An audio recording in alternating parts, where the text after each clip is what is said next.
मालेगाव तालुका Padalde 12 September रोजी सकाळी 7:30 वाजता पाडळदे गावात एक संतापजनक घटना घडली आहे। अवघ्या 14 वर्षीय समाधान माळी यांचा खून झालाय। माहितीनुसार 35 वर्ष सोमनाथ झिंजर यांनी समाधानला बैल बांधण्यासाठी सोबत ये असं बोलून घरून नेले। त्यानंतर आरोपीनं पीडितला मारहाण करून जखमी केलं, तसेच जीवे मारण्याची धमकी दिली।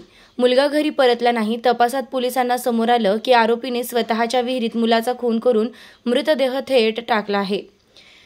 घटनेनंतर पीडित व्यक्तीनं त्वरित पोलिसात धाव घेतली। मालेगाव ग्रामीण पोलिसांनी घटनास्थळी धाव घेत विहिरीतून मृतदेह बाहेर काढला, तर पोलिसांनी आरोपीला ताब्यात घेतलंय।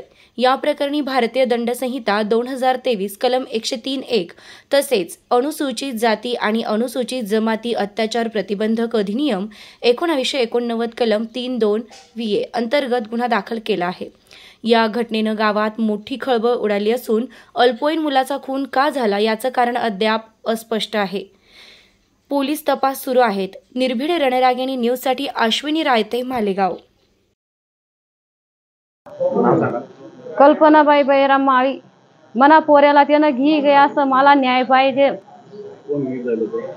समाधान आई सोमनाथ। हा कुठे घेऊन गेला? शेतात घेऊन गेला होता त्यानं वावर मग घे गयाल आणि मन आपसत ना मन बैल हाय बदलाईनी लागूत मन बैल तर ते बांधेल तर जागा बदलाईन घरी उत मन त्यानं घरच आणणार ना 9 वाजे गे तरी घर ना आणणार त्यानं। हा मग आम्ही अजून फोन लाये त्याले फोन लाया मग त्याला ते त्याने माय सांगते तर मग तो घरच झोपेल समोर असं सांगे। मग अजून परत आम्ही गावामधून डाला लटकणार। मग अजून परत 2 वाजेला फोन लाया तर म्हणे अजून बी झोपेल असं म्हणतो मग परत अजून 4 वाजेला गे आमो मग महिना गे मग जेठ गया मग जेठला सांगा लटकणार तो म्हणे मी गी झालो तू म्हणे। मग आमना बटा नातेवाईक गया तो बटा आजूबाजू दखाडे येर कुठे दखाडे येर मग ढकलेल होता त्यांनी।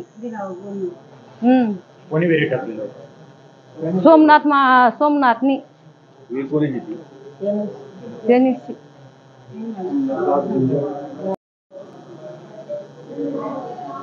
पोलीस स्टेशन मालेगाव तालुका येथे काल दिनांक 12/9/2025 रोजी संध्याकाळी